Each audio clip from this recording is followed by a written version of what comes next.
আসসালামু আলাইকুম। উত্তরাভাষী দাফন এবং কাফন নিয়ে আপনারা প্রস্তুত তো? যদি প্রস্তুত না হয়ে থাকেন তাহলে সেই প্রস্তুতি নিয়ে নিন, কারণ আপনাদের সাথেই ঘটতে চলেছে মর্মান্তিক আরো বড় দুর্ঘটনা, যেটি মাইলস্টোনের চেয়ে বড়। সেই দুর্ঘটনাটা কিভাবে ঘটবে, কখন ঘটবে, সেটি নিয়ে আজকের আলোচনা। বিমান দুর্ঘটনা তিনটি কারণে হতে পারে। এক, পাইলটের অসঙ্গতি, অদূরদর্শিতা।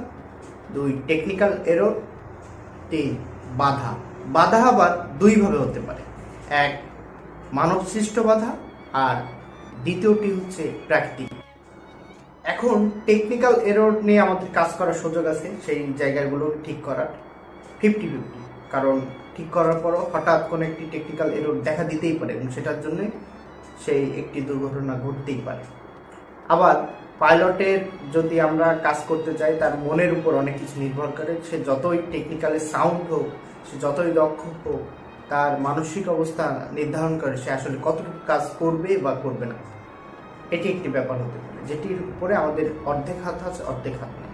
আবার প্রাকৃতিক যে বাধা, যেমন ঘূর্ণিঝড়, বৃষ্টি, বজ্রপাত, কুয়াশা, বরফপাত, যে কোনো কিছু, এগুলোতে আমাদের কোনো হাত নাই। এজন্য এগুলো আমরা নিয়ন্ত্রণ করতে পারবো। তবে আমরা আরেকটি নিয়ন্ত্রণ করতে পারবো, যেই বাধাটি হচ্ছে মানব সৃষ্ট বাধা। মানব সৃষ্ট বাধা হচ্ছে কোন বাধা? যে বাধা হচ্ছে বহুতল ভবন নির্মাণ।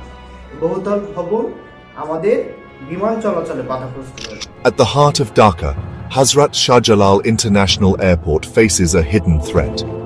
Illegal high-rise buildings have risen dangerously close to critical flight paths. Areas like Uttara Kumitola Nikunja and Ashkona are now marked as danger zones. These structures violate the Obstacle Limitation Surfaces, or OLS, putting every takeoff and landing at risk. For the safety of our skies, these are now designated as no-build zones.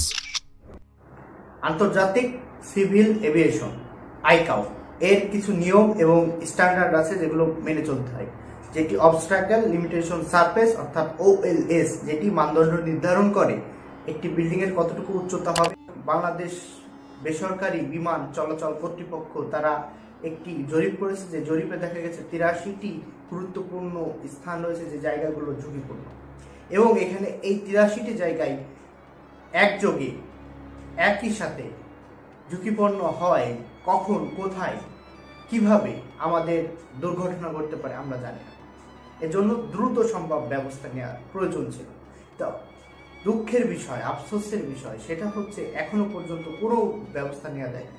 কারণ এই সকল ব্যবস্থা নিতে গেলেই ওখানে বিত্তশালী মহাগুরুত্বপূর্ণ সমাজের যারা আমলা এবং অর্থ যারা যোগানদাতা, তারাই এইগুলোকে বাধাগ্রস্ত করছে। যার শত শত কোটি টাকা ইনভেস্ট আছে কয়েকটি বিল্ডিং এর পিছনে, সে আপনার আমার জীবনের মূল্য কোনোভাবেই দিবে না। এবং মনে রাখবেন, আপনার আমার জীবনের মূল্যের চেয়েও তাদের কাছে ওই শত শত কোটি টাকার ইনভেস্ট অনেক অনেক বেশি জরুরি। এই যে শত কোটি টাকার যে ইনভেস্ট করে সব বিত্তবানেরা করেছে, সেই বিত্তবানেদের ইনভেস্ট টিকে রাখতে তারা কোনো নিউজে হতে দেয় না, নিউজ হতেও দিবে না। এবং আপনি দেখেন অনেক কথা হবে, পাইলটের প্রবলেম আছে, টেকনিক্যাল এরর আছে, তো কখনোই আপনি দেখবেন না যে সেই জায়গাটি আসলেই ওএলএস স্ট্যান্ডার্ড মেনটেন করে বানানো হয়েছে কিনা, অর্থাৎ অবস্ট্যাকলস লিমিটেশন সারফেস যেটি আছে সেটি আন্তর্জাতিক মানদণ্ড আইকাও এর অনুযায়ী হয়েছে কিনা, সেটি কেউ বলবে না, কারণ বলতে দেয়াই হবে না। যেটি বলতে দেওয়া হবে না আপনি জানবেন কিভাবে? ঠিক এই জায়গাটাতেই আমরা কথা বলতে চাই। যদি কোনো উচ্চ বিল্ডিং এ একটি বিমান আঘাত করে, তাহলে তার নিচে থাকা ছোট বিল্ডিংটিও ক্ষতিগ্রস্ত হবে।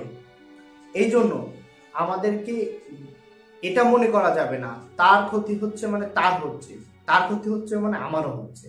এই জায়গাটা থেকে আমরা যদি নিজেদেরকে একটু সচেতন করতে পারি, আমাদের কার কিভাবে আমাদের আশেপাশের বিল্ডিং গুলো ওএলএস স্ট্যান্ডার্ড মেনটেন করছে কিনা, যদি না করে থাকে সেটা আমাদের যে বেসরকারি বিমান চলাচল কর্তৃপক্ষ আছে তাদেরকে জানানো এবং তাদেরকে দ্রুত পদক্ষেপ নিতে অনুরোধ করা। এবং এটা কিন্তু আপনি করতে পারবেন এমন নয়, হাইকোর্টের একটি রুল আছে এবং এটা আইনত বৈধ যে আপনি এটা করতে পারবেন, এবং যে কোনো বিল্ডিং এর বিষয়ে হাইকোর্ট রুল জারি করে রাখছে যে আপনি ব্যবস্থা নিতে পারবেন।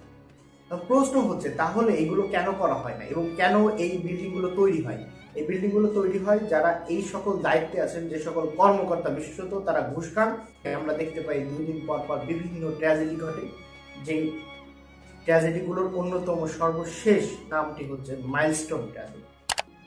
আমরা চাই না বাংলাদেশে আর কখনো কোনো ট্র্যাজেডি ঘটুক, এবং এই ট্র্যাজেডিগুলো কারোর জীবন নিক, বিশেষত সেই সকল পরিবারের যাদের একটিমাত্র সন্তান, একটিমাত্র অভিভাবক, একটিমাত্র কর্তা, যাদের আর কেউ নাই, যাদের একমাত্র মানুষটিই তারা হারিয়েছে। তাই আসুন আমরা সচেতন হই এবং ওএলএস মেনটেন করছে না যে সকল বিল্ডিংগুলো আছে, বহুতল ভবনগুলো আছে, সেইগুলোর বিরুদ্ধে ব্যবস্থা নিতে হবে।